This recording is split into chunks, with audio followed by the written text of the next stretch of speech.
ఇర్మీయా గ్రంథం 17వ అధ్యాయం 5 నుండి 11వ వచనం వరకు చదువుకున్నాం, ధ్యానించుకుని బైబిల్ పఠనాన్ని ముగించుకుందాం. యెహోవా ఇలాగ సెలవిచ్చుచున్నాడు, నరులను ఆశ్రయించి శరీరులను తనకు ఆధారంగా చేసుకునొచ్చు తన హృదయమును యెహోవా మీద నుండి తొలగించుకునేవాడు శాపగ్రస్తుడు.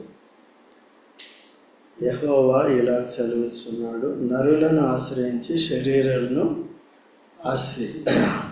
ఆధారంగా చేసుకునేవాడు తన హృదయమును యెహోవా మీద నుండి తొలగించుకునేవాడు శాపగ్రస్తుడు. కాబట్టి ఇక్కడ ఇశ్రాయేలుని దేవుడు వారిని ముందుగా విశ్వాసంలోనికి తీసుకొచ్చాడు. వారు యెహోవాను మర్చిపోయారు, ఎరగిన వారుగా ఉన్నారు. అబ్రహాము ఎరిగిన వాడుగా ఉన్నాడు. అయితే అబ్రహాము దేవుణ్ణి సంతోషపెట్టిన వాడుగా ఉన్నాడు, దేవుణ్ణి అధికంగా ప్రేమించిన వాడుగా ఉన్నారు. ఎప్పుడైతే ఇశ్రాయేలు ఐగుప్తులో 400 సంవత్సరాలు దాదాపు ఉన్న సమయంలో చివరికి పూర్తిగా దేవుణ్ణి మర్చిపోయారు. అందుకనే మోషేని ఏర్పరచుకొని వారిని విమోచించే ముందు వారిని విశ్వాసంలోనికి తీసుకురావటానికి ఈ కార్యాలు చేశాడు. చూడండి, నిర్గమాకాండం 4వ అధ్యాయము, నిర్గమాకాండం 4వ అధ్యాయము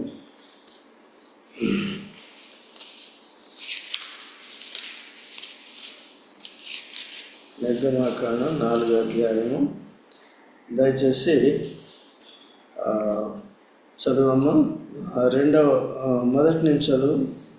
అందుకు మోషే, చిత్తగించుము, వారు నన్ను నమ్మరు, నా మాట వినరు, యెహోవా నీకు ప్రత్యక్షము కాలేదందురు అని ఉత్తరమియ్యగా, యెహోవా, నీ చేతిలోనిది ఏమిటి అని అతన్ని అడిగాను. అందుకు అతడు కర్ర అనెను. అప్పుడు ఆయన, నేలను దాన్ని పడవేయుమనెను. అతడు దాన్ని నేల పడవేయగానే అది పామాయెను. అప్పుడు యెహోవా, నీ చెయ్యి చాపి దాని తోక పట్టుకొనుమనగా అతడు తన చెయ్యి చాపి దాన్ని పట్టుకొనగానే అది అతని చేతిలో కర్ర ఆయెను. ఆయన దాని చేత, వారు తమ పితరుల దేవుడైన యెహోవా అనగా అబ్రహాము దేవుడు, ఇస్సాకు దేవుడు, యాకోబు దేవుడు నీకు ప్రత్యక్షమాయనని నమ్ముదురనెను. మరియు యెహోవా, నీ చెయ్యి నీ రొమ్మున ఉంచుకొనుమనగా అతడు తన చెయ్యి రొమ్మున ఉంచుకొని దాని వెలుపలికి తీసినప్పుడు ఆ చెయ్యి కుష్ఠము గలదై హిమము వలె తెల్లగా ఆయెను. తరువాత ఆయన, నీ చెయ్యి మరలా నీ రొమ్మున ఉంచుకొనుమనగా అతడు తన చెయ్యి మరలా తన రొమ్మున ఉంచుకొని తన రొమ్ము నుండి వెలుపలికి తీసినప్పుడు అది అతని మిగిలిన శరీరము వలె ఆయెను. మరియు ఆయన, వారు నిన్ను నమ్మక మొదటి సూచనను బట్టి వినకపోయిన ఎడల రెండవ దాన్ని బట్టి విందురు. వారు ఈ 2 సూచనలను బట్టి నమ్మక నీ మాట వినకపోయిన ఎడల నీవు కొంచెం ఏటి నీళ్లు తీసి ఎండిన నేల మీద పోయవలెను. అప్పుడు నీవు ఏటిలో నుండి తీసిన నీళ్లు పొడి నేల మీద రక్తమగునెను. వారిని విమోచించాలి అనుకున్నప్పుడు మోషేని దేవుడు సిద్ధపరిచాడు. అయితే నీవు నన్ను పంపేవని వారు నమ్మరు అని తాను చెప్పినప్పుడు ఈ సూచక్రియలు మొట్టమొదటిగా వారు నమ్మటానికి దేవుడు మోషే ద్వారా చేశాడు. ఏంటి, ఆయనకి మోషేకి దేవుడు ఇచ్చాడంటే కర్ర ఇచ్చాడు. కర్ర దేనికి గుర్తుగా ఉంది? అధికారానికి గుర్తుగా ఉంది. ఏ అధికారం అది? దేవుని అధికారం, మానవ అధికారము కాదు. కాబట్టి దేవుడు మనిషికి అధికారం ఇచ్చాడు. ఎందుకంటే ఒక ఉద్దేశంతో, ఒక పనితో వారందరినీ కూడా విమోచించాలంటే మొట్టమొదటిగా వారంతా విశ్వాసములోనికి రావాలి. ఇప్పటి వరకు కూడా దేవునికి వారు దూరంగా ఉన్నారు. 400 సంవత్సరాలు దాదాపు దూరంగా ఉన్నారు. చివరికి వాళ్ళు వెట్టి చాకరీలు చేసే సమయంలో వారు మొరపెట్టినప్పుడు, వారు దాన్ని బట్టి భరించలేని పరిస్థితిలో ఉన్నప్పుడు దేవుడు నిజంగా తాను దిగి వచ్చాడు. ఆ సంగతి వారికి తెలియదు. అందుకనే మోషేని ఏర్పరచుకుని మోషే ద్వారా దేవుడు రెడీగా ఉన్నాడు మిమ్మల్ని విడిపించడానికి అని చెప్పినప్పుడు వారు నమ్మకపోతే ఏం చేయాలి అన్నప్పుడు నీ కర్ర నేల మీద వేయమన్నాడు. వేస్తే ఏమైంది? పామైంది కదా, పామైంది. అయితే దాన్ని మళ్ళీ పట్టుకోమన్నాడు, తోకను పట్టుకోమన్నాడు. తోక పట్టుకుంటే ఏమైంది? కర్ర అయింది. అంటే మీరు సాతానిక అధికారంలో ఉన్నారు కాబట్టి సాతానిక అధికారం నుండి దేవుడు మిమ్మల్ని విడిపించడానికి వచ్చాడు. ఈ ఫరో కూడా సాతానికి గుర్తుగా ఉన్నాడు అన్నమాట.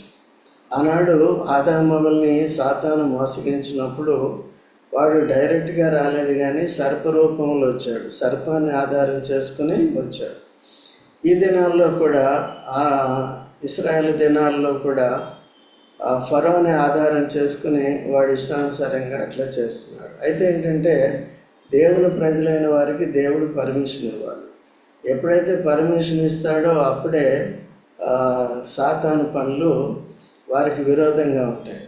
సో దాన్ని కూడా దేవుడు ఏం చేస్తాడంటే అనుకూలంగానే వాడుకుంటాడు. లేకపోతే వీళ్ళు ఈ లోకానికి ఐగుప్తుకి అలవాటు పడిపోయి అక్కడే సెటిల్ అయిపోదాం అనుకున్నారు అన్నమాట. అనుకున్నప్పుడు ఏమైంది?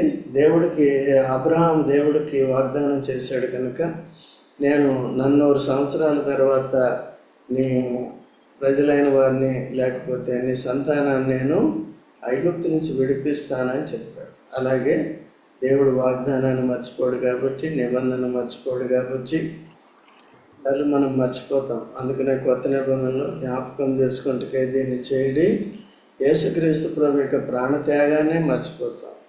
సో అందుకనే ఆ విశ్వాసం నుంచి కూడా వెళ్ళిపోతాం మర్చిపోతే. అందుకని ఎప్పటికీ కూడా మనల్ని విశ్వాసంలో ఉంచాలని, రక్షణ యేసుక్రీస్తు ప్రభు సెలవులో తన ప్రాణాన్ని పెట్టడం ద్వారా, తన రక్తాన్ని కార్చడం ద్వారా, మరణాన్ని జయించడం ద్వారా మొట్టమొదటిగా మనలో విశ్వాసం కలిగింది.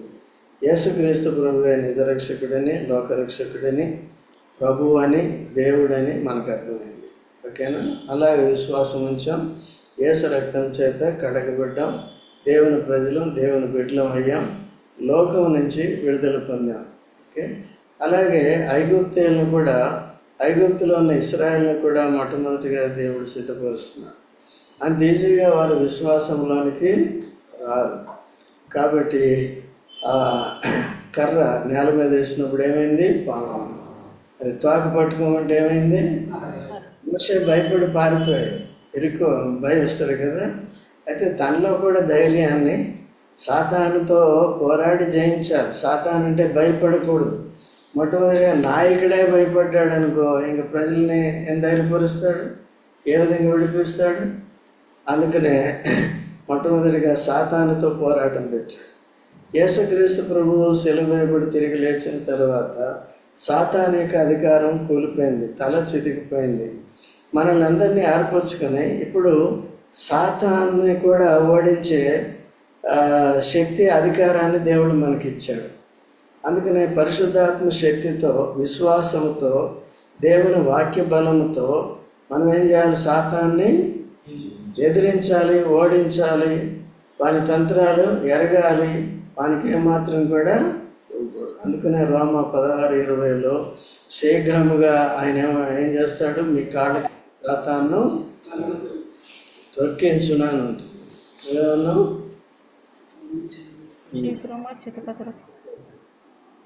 చితకొడుగా త్రొక్కించునని ఉంటుంది. కాబట్టి ఇప్పుడు మోషేకి సాతాను మీద అధికారం ఎలా వచ్చిందో, ఇప్పుడు యేసు ప్రభు చనిపోయి తిరిగి లేచినాడని నమ్మటం ద్వారా, యేసు రక్తంలో కడగబట్టు ద్వారా, పరిశుద్ధాత్మ ద్వారా ముద్రింపటి ద్వారా మనకు కూడా అటువంటి అధికారం ఉంది. సాతానుడు మనల్ని జయించలేడు. మనం ఎవరిని జయించే శక్తి ఇచ్చాడు? సాతాన్ని జయించే శక్తి ఇచ్చాడు. కాబట్టి అది గుర్తుపెట్టుకోవాలి. ఎప్పుడైతే బలహీనం అవుతామో అప్పుడు సాతానుడు విజృంభిస్తాడు. అట్లా ఉండకూడదు. అందుకనే శిష్యులు దెయ్యాలను వెళ్ళగొడుతూ వచ్చారు. అపోస్తలు పౌలు లాంటి వాళ్ళు కూడా వెళ్ళగొడుతూ వచ్చారు కదా. మొదట్లో పేతురు మిగిలిన శిష్యులు కూడా వారిని వెళ్ళగొట్టలేకపోతూ వచ్చారు కదా. అపవిత్రాత్మ పిల్లవాడిని పడుతుంది, నీళ్ళలో పాడేస్తుంది, నిప్పుల్లో పాడేస్తుంది అంటే ఆ పిల్లవాని తండ్రి తీసుకొస్తే వాళ్ళు వెళ్ళగొట్టగలిగారా?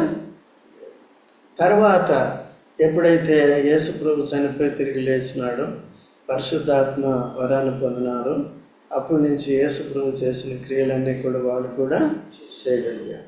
తర్వాత ఇంకా అధికమైన క్రియలు కూడా వారి ద్వారా, మనుషుల ద్వారా చేయించాడు. నేను మన ద్వారా కూడా చేయిస్తాడు, అవసరాన్ని బట్టి, సువార్తను బట్టి, దేవుని రాజ్య విస్తీర్ణను బట్టి, దేవుని క్రియలకు ఆటంకం వచ్చినప్పుడే. ఊరికే శోధించడానికి చేసి చూపించంటే కాదు. ఓకే, అది కాబట్టి అట్లా అప్పుడు ధైర్యం తెచ్చుకున్నాడు, పట్టుకున్నాడు. ఇప్పుడు ఏమొచ్చిందండి ఆయనకి? ధైర్యం వచ్చింది. ఈ ధైర్యం రేపు ఫరో దగ్గరికి వెళ్ళిన తర్వాత కూడా చూపించాలి. ఆయన కూడా పాము లాంటి వాడే. పాముకి ఎవరైనా భయపడతారు కదా. ఇక నువ్వు ఫరోకి, పాముకే భయపడలేదు కాబట్టి ఫరోకి కూడా భయపడవు. అటువంటి ధైర్యాన్ని ఇచ్చి ఆయన్ని మొట్టమొదటిగా నాయకుడిని సరైన విశ్వాసంలోకి తీసుకొచ్చి తన అధికారం ఏంటో దాన్ని తెలుసుకోవటానికి చూశాడు. ఓకే, ఇది చెప్పినా నమ్మరేమో, ఎవరు? నాయకుడు. ఇది చేసినా నమ్మరేమో అంటే, నీ చెయ్యి తీసే నీ రొమ్ము మీద పెట్టుకో, తీసి చూస్తే ఏముందండి? కుష్టు. అంటే హృదయం ఎటువంటిదంట? మోసకరమైనది, ఘోరమైన వ్యాధి కలది. అంటే నువ్వు పైకి ఎర్రగా బుర్రగా చాలా బాగున్నావు, లోపల హృదయం ఎట్లా ఉంది? కుష్టు రోగం ఉంది, పాప రోగం ఉంది. ఆ సంగతి నీకు తెలియదు. ఎప్పుడు తెలిసింది? దేవుడు నీ చేతిని ఎక్కడ పెట్టుకోమన్నాడు? నీకు నాకు కూడా మన పాప రోగం తెలియదు, మనం పాపులం అనే సంగతి మనకి తెలియదు. యేసు ప్రభువుని గురించిన సువార్త విన్నంత వరకు కూడా మనం పాపులం అనే సంగతి మనకు తెలియదు. పాపానికి వచ్చే జీతం మరణం, తర్వాత నరకం అనే పరిస్థితి కూడా తెలియదు. దేవుడు ఇటువంటి కఠిన శిక్ష ఇస్తాడు, నరకం అనేది ఉంటుంది అనేది కూడా తెలియదు. దేవుని యొక్క ఉగ్రత అలాగే ఉంటుంది అనేది కూడా తెలియదు. లోకంలో ఇంకా మనుషులు అలాగే అనుకుని ఏం చేస్తున్నారు? మోసపోతున్నారు. ఈయన నన్ను దేవుని దయ వలన మోషేని ఏర్పరచుకున్నట్టుగా మనల్ని కూడా పిలుచుకున్నాడు. తన పిల్లలుగా ఉండటానికి, తన బిడ్డలుగా ఉండటానికి పిలుచుకున్నాడు. కాబట్టి మనం కూడా ధైర్యంగా ఉండాలి, విశ్వాసంలో బలపడాలి. బలహీనను సైతం బలపరిచే రీతిగా మనం అంతకందుకు ఏం కావాలి? బలపడాలి. సమయాన్ని, కాలాన్ని చూసినట్లయితే మీరు బోధకులుగా ఉండాలి. కానీ ఇంకా ఎలా ఉన్నారంట? దాని అర్థం ఏంటంటే ఇంకా ఎదగట్లేదు, శిశువులుగానే ఉంటున్నారు. ఆ మాట లేకుండా దినదినం వాక్యాన్ని నేర్చుకుంటూ దేవుని క్రియలు జరిగిస్తూ మనం బలంగా, ధైర్యంగా ఉండాలి. మొట్టమొదటి శత్రువు సాతాను. తర్వాత ఇది మళ్ళీ పెట్టుకున్నాడు. మళ్ళీ పెట్టుకున్న వెంటనే ఆ కుష్టి ఏమైపోయింది? అంటే వీళ్ళందరూ కూడా మొట్టమొదటిగా పాము అంటే సాతాను అధికారంలో ఉన్నారు ఇశ్రాయేల్ అంతా. రెండవది హృదయంలో కుష్టి వ్యాధి ఉంది. సో సాతాను అధికారం నుంచి మిమ్మల్ని విడిపించడానికి దేవుడు యెహోవా వచ్చాడు. రెండవది మీ హృదయాన్ని బాగు చేయడానికి వచ్చాడు. దేవుని యొక్క భయభక్తులు కలిగి ఉండాలి, హృదయం పవిత్రంగా ఉండాలి. సో దేవుని వాక్యాన్ని నేర్చుకోవాలి, వాక్యాన్ని హృదయంలో పెట్టుకోవాలి, దాన్ని పాటించాలి. చేసి రెండు చేసిన తర్వాత కూడా వారు నమ్మకపోతేనో అంటాడు. ఎవరండి? మోషే. ఇప్పుడు చెప్తున్నాడు కదా, నమ్మకపోతే. అయితే కొన్ని ఏం చేయమన్నాడు? ఏటి నీళ్ళ, ఏ నీళ్ళు తీసి నేల మీద పోసే, ఇంక వాళ్ళ ఇష్టం అని చెప్పాడు. అయితే వీళ్ళు నమ్మారు. నమ్మిన తర్వాత చివరికి మోషే ద్వారా దేవుడు వారిని విడిపించడానికి వారందరూ కూడా విశ్వాసంలోకి వచ్చారు. అందుకనే గొర్రె పిల్లను వధించి ఇళ్ళ మీద, ద్వారబంధాల మీద, నిలువ కమ్మి, అడ్డకమ్మి మీద ఏంటి గొర్రెపిల్ల రక్తాన్ని ప్రోక్షించండి, సంహారక దూత మీ ఇంటిని దాటిపోతాడు అని చెప్పారు. అలాగే చేశారు. ఎందుకు చేశారు? ఇది ఈ విడుదల రక్త ప్రోక్షణ ద్వారా మాకేమొస్తుంది? దాన్ని కూడా నమ్మి విధేయత. విశ్వాసం అంటే ఏముండాలి? విధేయత. చాలామంది మనం విశ్వాసం అనుకుంటాం కానీ కొన్ని విషయాల్లో క్రియ చేయము. విశ్వాస సంబంధమైన క్రియ కూడా చేయాలి. దేవుడు టెస్ట్ చేస్తాడు, పరీక్ష చేస్తాడు. విధేయత చూడాలి.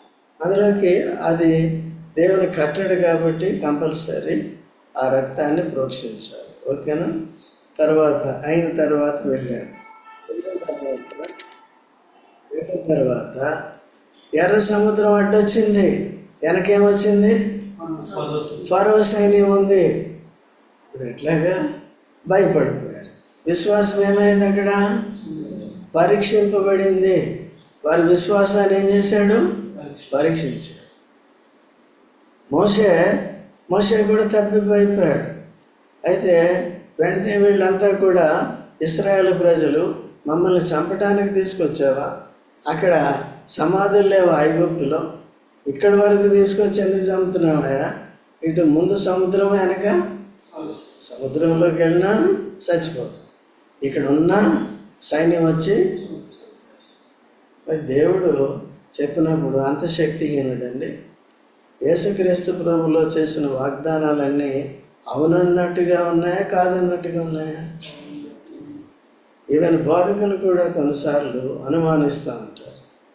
అదే అవునన్నట్టుగా చెప్పి కాదన్నట్టుగా జీవిస్తారు. పౌలు అంటాడు, మేము అవునన్నట్టుగా చెప్పి కాదన్నట్టుగా జీవించాము అంటాడు 2 కొరింథీ 2వ అధ్యాయం. అవునన్నట్టుగా 17వ వచనంలో ఉంటుంది. అవునన్నట్టుగా చెప్పి కాదన్నట్టుగా జీవించాము. మనం చెప్పిన వాటిని ఏం చేయాలి? అవును. దేవుని వాక్యం ఎప్పుడు కూడా ఏంటి? అవును. అప్పుడున్న దేవుడు ఇప్పుడున్నాడు. అప్పుడు చేసిన క్రియలు ఇప్పుడు కూడా చేస్తున్నాడు. సో కాబట్టి ఆ విధంగా వారు నమ్మటానికి చేశాడు. తర్వాత మోషేకి చెప్పాడు, నీకు అధికారం ఇచ్చాను, ఆ కర్ర తీసుకెళ్ళి సముద్రం మీద పెట్టు. కర్ర పాము అయింది, ఎక్కడైనా అవుతుందా? దాని మీద నీకు అధికారం ఇచ్చాను. ఆ కర్ర వాడుకో, నీకు అవసరమైనప్పుడల్లా ఏం చేయాలి? అదే నీ విశ్వాసం, అదే నీ అధికారం. ఆ కర్ర సముద్రం మీద ఎదురుగా పెట్టమన్నాడు. అక్కడుండి అక్కడ పెట్టాడు, అంతే. ఏమైంది? సముద్రం అబ్బా, ఎంత శక్తి కావాలండి! అసలు అవుతుందా? అది దాటాలంటే వంతెన వేయాలి. అప్పుడెక్కడ ఉంది టెక్నాలజీ? కష్టం. ఇంకా పిల్లలు ఉన్నారు, పశువులు ఉన్నాయి, గాడిదలు, కుక్కలు, నక్కలు అన్నీ ఉన్నాయి. ఇవన్నీ పోవాలి, సామాను. దేవుడు చూడండి అద్భుతం చేసి ఫరో అధికారం నుంచి, ఐగుప్తు బానిసత్వం నుంచి ఎర్ర సముద్రాన్ని పాయలు చేసి బయటికి దాటించాడు, మోసివేశాడు. వాళ్ళు దాటిన తర్వాత శత్రు సైన్యం వాళ్ళు అనుకున్నట్టుగా వచ్చింది. వాళ్ళు కూడా శత్రువుని పట్టుకుందాం అనుకుని దిగారు. అప్పుడేమైపోయింది? అది కొట్టిపోయింది. అగాధముల ముంచి వాళ్ళందరినీ చంపేస్తారు. ఇంట్లో విశ్వాసులైన వారే, రక్తం ద్వారా విమోచింపబడిన వారే వారిని ఆ సముద్రం దాటిస్తుంది తప్ప అవిశ్వాసులు వస్తే ఏం చేస్తుంది? కాబట్టి అందుకనే బాప్తిజం తీసుకునే మన ముందే ఉండాలి విశ్వాసం, సంపూర్ణమైన విశ్వాసం ఉండాలి. ఓకే, ముందు మన స్థితి ఏముంది? సాతాను, ఫరో అధికారంలో ఉన్నారు. తర్వాత హృదయం ఘోరమైన వ్యాధి కలది. ఈ రెండింటినీ బాగు చేస్తాడు ఎవరు? ఎప్పుడైతే దేవుని యందు విశ్వాసం ఉంచుతారో రెండింటినీ బాగు చేస్తారు. తర్వాత రక్త ప్రోక్షణ ద్వారా, బాప్తిసం ద్వారా, ఎర్ర సముద్రం పాయలవట ద్వారా లోకం నుంచి మిమ్మల్ని ఫరో అధికారం నుంచి విడిపిస్తారు. ఫరో ఈజీగా వదులుతాడా?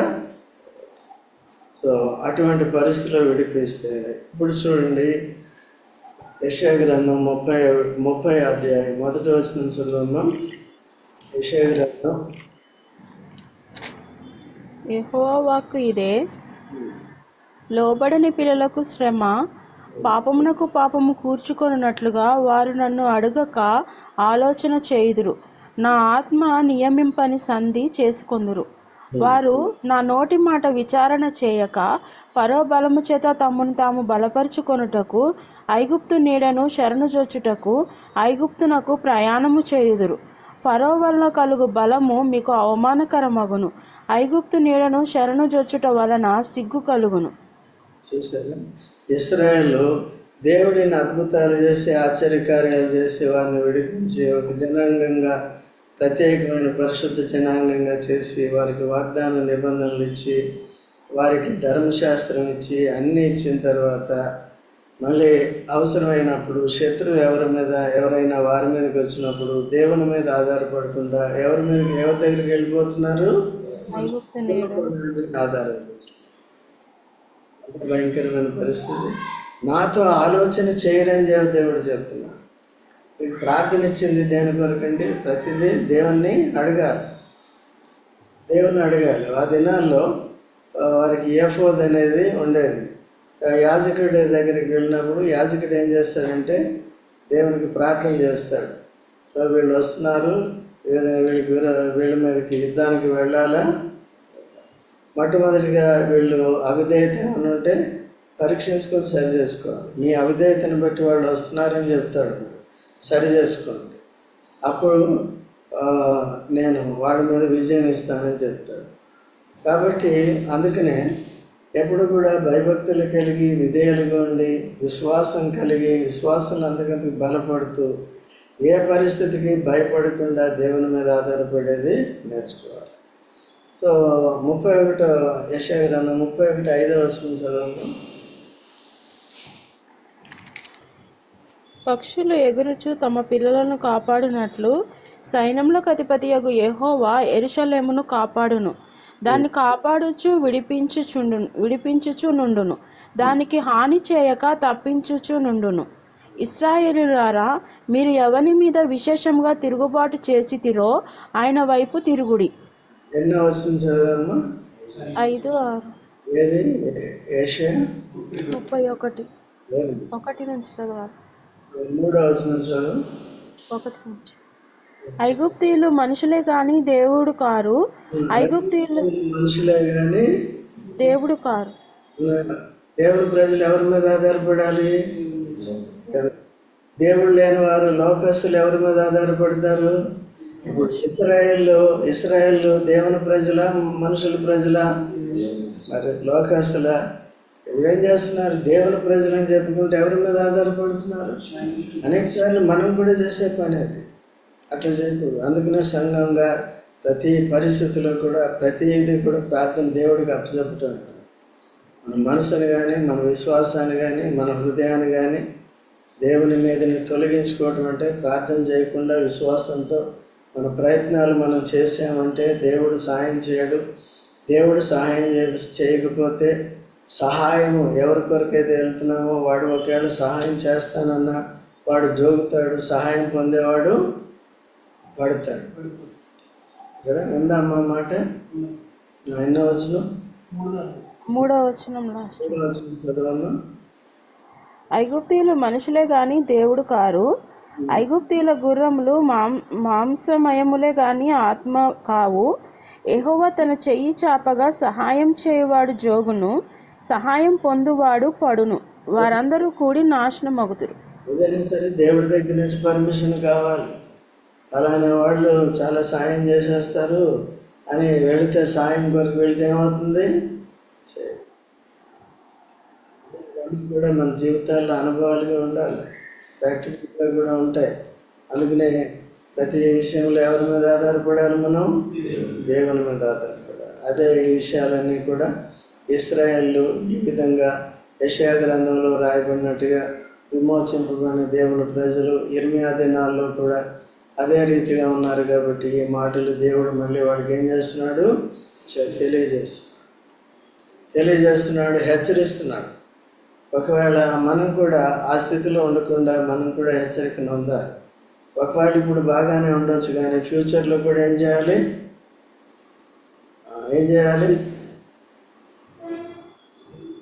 ఏంటి ఇక్కడ పెట్టండి. ఎవరిని ఆశ్రయించకూడదు? నరులను ఆశ్రయించి శరీరాలను తనకు ఆధారంగా చేసుకుని తన హృదయమును యెహోవా మీద తొలగించుకునే వాడు ఎవరండి? దేవుని ప్రజలైన వారే, విశ్వాసంలోకి వచ్చిన వారే. విశ్వాస అయితే విశ్వాసం ద్వారా దేవుని మీద ఆధారపడి మనం అందుకనే ప్రతి ప్రార్థనలో కూడా దేవుని మీద ఆధారపడటానికే ప్రార్థనకు వస్తున్నాం. తొందరపడి ఈ మనుషులు ఆ మనుషుల దగ్గరికి పరిగెట్టకూడదు. ఓకే, దేవుడు సిద్ధపరుస్తాడు అవసరంగా. తర్వాత వాడు ఎడారిలో ఎడారిలోని అరుహ వృక్షము వలె ఉండును. మేలు వచ్చినప్పుడు అది వానికి కనబడదు. వాడు అడవిలో కాలిన నేల యందును నిర్జనమైన చవిటి భూమి యందును నివసించును. కాబట్టి అరుహ వృక్షం వలె ఉంటుంది. మేలు వచ్చినప్పుడు అది మనకు కనపడదంటుంది. కాబట్టి ఆ విధంగా యెహోవా మీద నుంచి మనం విశ్వాసాన్ని కానీ హృదయాన్ని కానీ దృష్టిని మళ్లించుకొని నరుల మీద ఆధారపడటానికి వెళ్ళకూడదు. తర్వాత 7వ వచనం, యెహోవాను నమ్ముకొని వాడు ధన్యుడు, యెహోవా వానికి ఆశ్రయముగా ఉండును. ఎందుకంటే యెహోవాను నమ్ముకుంటే ఏంటి ధన్యత? దేవుడు పరిస్థితి నుంచే కాపాడు. అందుకని దావీదు ప్రతి పరిస్థితిలో కూడా ఎవరి మీద ఆధారపడ్డాడు? ఆశ్రయించాడు. కాబట్టి యెహోవాను ఆశ్రయించిన నరుడు ధన్యుడు. కాబట్టి ఆయన కలిగిన శ్రమలు ఎంతో విస్తారంగా ఉన్నాయి. వాటి అన్నిటి నుంచి విడిపించాడా లేదా? ఇప్పుడు తన ఉద్దేశాలను దావీదు జీవితంలో నెరవేర్చుకున్నాడా లేదా? దావీదుని రాజు కాకుండా చంపేయాలని ఎంతో ప్రయత్నం చేశాడు సౌలు రాజు. అయినా ఎవరు చచ్చిపోయారు? ఆయనే చచ్చిపోయారు. మన జీవితాల్లో కూడా దేవుని పిలుపు ఉన్నప్పుడు, దేవుని ఏర్పాటు ఉన్నప్పుడు, నువ్వు ఈ కాలనీలోనే ఉండొద్దు, లేకపోతే నువ్వు ఈ పరిచర్య చేయొద్దు, లేకపోతే అది చేయొద్దు ఇది చేయొద్దు అని ఇష్టానుసారంగా మనుషులు చేసేవారు అన్నమాట. చేసినప్పుడు చివరికి అవి ఎవరు నెగ్గుతారు? మనం మనుషులు చేసేదాన్ని పట్టించుకోవద్దు. పెడతారు పెడతారు పెడతారు పెడతారు ఆ సమయం అయిపోతుంది. తర్వాత దేవుడు తన కార్యం ఆరంభించి వాడిని దర్శిస్తాడు, మనల్ని కూర్చోబెట్టి పెడతాడు. అందుకనే దీని అంతట్లో కూడా ఏముండాలి? మనకి ఓర్పు అనేది కావాలి, విశ్వాసం అనేది కావాలి. దేవుణ్ణి ఎప్పుడు కూడా ప్రతిదానికి ఎవరిని ఆశ్రయించాలి? శోభమ్మ, ఆశ్రయించాలి విశ్వసించిన వారు, కుటుంబం అంతా ఆశ్రయించాలి. ఓకేనా? మైండ్ పెడుతున్నాను. ఏం చెప్పాను? తర్వాత చదవమ్మా. వాడు జలముల యొద్ద నాటబడిన చెట్టు వలె నుండును. అది కాలువల ఓరను దాని వేలు తన్నును. వెట్ట కలిగినను దానికి భయపడదు. దాని ఆకు పచ్చగా నుండును. వర్షం లేని సంవత్సరంన చింత నొందదు, కాపు మానదు. చూడండి, ఎవరైతే యెహోవా మీద నుండి తమ విశ్వాసాన్ని హృదయాన్ని తొలగించుకుంటారో వారు అరుహ వృక్షం వలె ఉంటారు. మేలు వాళ్ళకి దాని ద్వారా కలగదన్నమాట. అయితే ఎవరైతే యెహోవాను నమ్ముకుంటారో వారి ధన్యులు. ఏంటి ఆ ధన్యత? వాడు జలముల యొద్ద నాటబడిన చెట్టు వలె ఉంటాడు. అది కాలువల వారని దాని వేళ్ళు తనను వెట్ట కలిగినను దానికి ఆ చెట్టు వలె ఉంటారు. ఎవరు? యెహోవాను ఆశ్రయించేవారు. అది ధన్యత. అయితే ఆశ్రయించిన వారు అరుహ వృక్షం. ఎన్ని వృక్షాలు ఉన్నాయి ఇక్కడ? నీకు మేలు కావలసినప్పుడు రాదు. యేసుక్రీస్తు ప్రభు కూడా ఈ లోకంలో సంచరిస్తున్నప్పుడు అంజూరపు చెట్టు దగ్గరికి వెళ్ళాడు కదా. అంజూరపు చెట్టుకి ఏమున్నాయి? అంజూరపు చెట్టేనా? ఆకులు ఉన్నాయి, ఏమి లేవు. ఇప్పుడు ఏమైంది అది? దాని ఎవరు? వీళ్ళే. ఎవరైతే దేవుని మీద ఆధారపడరో, తమ హృదయాన్ని దేవుని మీద మళ్లించుకుంటారో ఆ ఇశ్రాయేలుకి గుర్తు అన్నమాట. నేటి సంఘానికి కూడా గుర్తు అన్నమాట. విశ్వాసులు అని చెప్పుకుంటారు. అదే చెప్పుకోవడం కాదు, కానీ ఏముండాలి? విశ్వాసం ఉండాలి. ఓకే, నేతి బీరకాయలాగా ఉండకూడదు. ఓకేనా? తర్వాత హృదయము అన్నిటికంటే మోసకరమైనది, అది ఘోరమైన వ్యాధి కలది, దాన్ని గ్రహింపగలవాడెవడు? ఏ విషయంలో చెప్తున్నాడంటే యెహోవా మీద నుండి మీ హృదయాన్ని తొలగించుకుంటారు అనే ఉద్దేశంతో ఈ మాట దేవుడు ఏం చేస్తున్నాడు? మనకి చెప్తున్నాడు. అందుకనే పౌలు కూడా హెబ్రీ 3:12 కూడా రాశాడు. మనం అనేక సార్లు చదివాం. చూడండి, 3:12, హెబ్రీ 3:12. సహోదరులారా, జీవము గల దేవుని విడిచిపోవునట్టి విశ్వాసము లేని దుష్ట హృదయము మీలో ఎవని అందైనను ఒకవేళ ఉండునేమో అని జాగ్రత్తగా చూచుకొనుడి. ఇక్కడ మోసకరమైంది, ఘోరమైన వ్యాధి కలిదే కాకుండా ఇంకేటి ఎటువంటిదంటే ఇది జీవము గల దేవుని విడిచిపో జీవం గల దేవుని విడిచిపెట్టేసి, విశ్వాసం లేని దుష్ట హృదయం. కాబట్టి లోకం నుండి విడుదల పొందడానికి, సాతాను అధికారం నుండి విడుదల పొందడానికి యెహోవాను ఆశ్రయించారు, యెహోవా యందు విశ్వాసం ఉంచారు. మనం కూడా యేసు ప్రభువునందు విశ్వాసం ఉంచాం. ఇంతవరకు నడిపించాడు. యాత్రా జీవితంలో తోడుగా ఉండి మళ్ళీ సహవాసం సరిగ్గా లేనట్లయితే, విశ్వాసంలో బలహీనమైతే హృదయం ఎప్పుడు కూడా మోసం చేస్తూ ఉంటుంది. దేవుని మీద నుంచి ఏం చేస్తుంది? చాలామంది యవనస్తులు కూడా బాప్తిసం తీసుకున్నారు, కనపడరు, సరిగ్గా ఆరాధన చేయరు, ప్రార్థన చేయరు, వాక్యం చదవరు. తర్వాత పెద్దవాళ్ళు కూడా చదువురు, పట్టించుకోరు. సో ఇదంతా నాకేదో నష్టం జరుగుతుందని కాదు. ఎవరికి నష్టం జరుగుతుంది? దేవుడు నాకు మోషేకి ఇచ్చిన బాధ్యత ఏమిచ్చాడండి? కర్ర, అధికారం ఇచ్చాడు. అదే ప్రజలందరినీ ఏం చేయాలి? నడిపించాలి. అట్లాగే ఇప్పుడు నేనేం చేయాలి?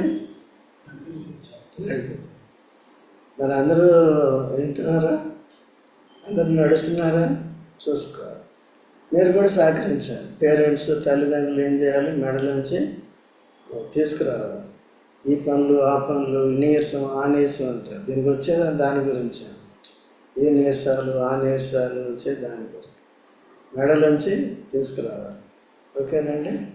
అట్లాంటి కాంప్రమైజ్ అయ్యారంటే మీకు నష్టం అవుతుంది. తర్వాత కడుపు కోత వస్తుంది. తర్వాత చదువమ్మా. ఒకని ప్రవర్తనను బట్టి వాని క్రియల ఫలము చొప్పున ప్రతీకారము చేయుటకు యెహోవా అను నేను హృదయమును పరిశోధించువాడను, అంతరింద్రియములను పరీక్షించువాడను. నాకు విశ్వాసం చాలా బాగుంది, నేను ఎంతో అదే ఊరికి చెప్పుకుంటే కాదు. హృదయ రహస్యాలు ఎవరి వశం ఉన్నాయి? దాన్ని బట్టి దేవుడు తీర్పు తీరుస్తాడు. శాపగ్రస్తులం కాకూడదు, జాగ్రత్తగా ఉండాలి. తర్వాత న్యాయ విరోధముగా ఆస్తి సంపాదించుకొనువాడు తాను పెట్టని గుడ్లను పొదుగు కౌజు పిట్టవలెనున్నాడు. సగము ప్రాయంలో వాడు దానిని విడవవలసి వచ్చును. అట్టివాడు కడపట వాటిని విడుచుచు అవివేకిగా కనబడును. చూసారా? న్యాయ విరోధంగా ఆస్తి సంపాదించుకున్న వాడు ఏమవుతాడు? తాను పెట్టని గుడ్లను పొదుగు కౌజు పిట్టవలెను. న్యాయముగా అంటే అర్థం ఏంటి? న్యాయముగా అంటే అర్థం ఏంటి? దేవుడు మీ జీవనం కొరకు కూడా ఏదో చేశాడు. ఇప్పుడు శోభంకి చేతి పని ఇచ్చాడు, అయ్యగారికి గవర్నమెంట్ జాబ్ ఇచ్చాడు, అందరికి ఇచ్చాడు. దానితో ఏం చేయాలి? తృప్తిగా అది చేసుకుంటూ, జీవనాన్ని చేసుకుంటూ, దేవుని భక్తి. ఏది ముఖ్యం? ఏది అన్యాయంగా ఏది కూడా సంపాదించుకో. సో మనకు కూడా అన్యాయం చేసేవాడు అనేక మంది ఉంటారు, జాగ్రత్తగా ఉండాలి. ఇప్పుడు యోధా ఇస్కరియోతు శాపగ్రస్తుడు ఎందుకు అయ్యాడు? అన్యాయంగా డబ్బు సంపాదించుకుంటారు. ఎవరైనా సరే అలాంటి వాడు. ఇప్పుడు ఇక జక్క ఏమయ్యాడు? అట్లా చేసి శాపగ్రస్తుడు అయ్యాడు. ఎప్పుడైతే యేసు మాట విని మారుమనసు పొంది అన్నీ ఎవరి వాళ్ళకి డిస్ట్రిబ్యూట్ చేసేసాడు, తర్వాత విశ్వాసంలో భాగ్యవంతుడయ్యాడు, ఆర్థికంగా దరిద్రుడయ్యాడు. ఉన్నదంతా బీదలకు ఇచ్చాడు. ఎవరికైతే అన్యాయంగా, ఎవరి దగ్గర అన్యాయంగా తీసుకుంటే వాడికి 4 రెట్లు ఇచ్చేసి. ఓకే అండి? సో కాబట్టి ఇప్పుడు ఏమైపోయింది? తన జీవితాన్ని క్రమపరుచుకున్నాడా లేదా? మన జీవితాలు కూడా యేసు ప్రభువులో క్రమపరచబడ్డాయి. ఆ క్రమాన్ని కొనసాగించుకోవాలి. ఓకే? డబ్బు విషయాలు, ఇతర విషయాలు జాగ్రత్తగా ఉండాలి. మీరు కూడా జాగ్రత్త అప్పు చేసి అధిక వడ్డీలకు కానీ ఇవన్నీ కూడా చేయటం కూడా తప్పు అన్నమాట. జాగ్రత్తగా ఉండాలి. అది మొట్టమొదటిగానే లెక్కేసుకోవాలి. తప్పు చేస్తే నేను ఎట్లా కడతాను, ఇలా చేసి ఏం చేయాలి సో అనేది జాగ్రత్తగా చూసుకోవాలి. చూసుకొని క్రమక్రమంగా దేవుడే డెవలప్ చేయాలి. కానీ మనంతటా మనమే కట్టుకోవడానికి చూసామంటే ఏమవుతుంది? గాలిలో కట్టిన మేడలాగా ఉంటుంది. గాలిలో కడతావా, మేడ కడితే ఏమవుతుంది? కట్టగా అట్లా ఉంటాయి. అలా లేకుండా జాగ్రత్తగా మనం ప్రార్థన చేసుకుందాం.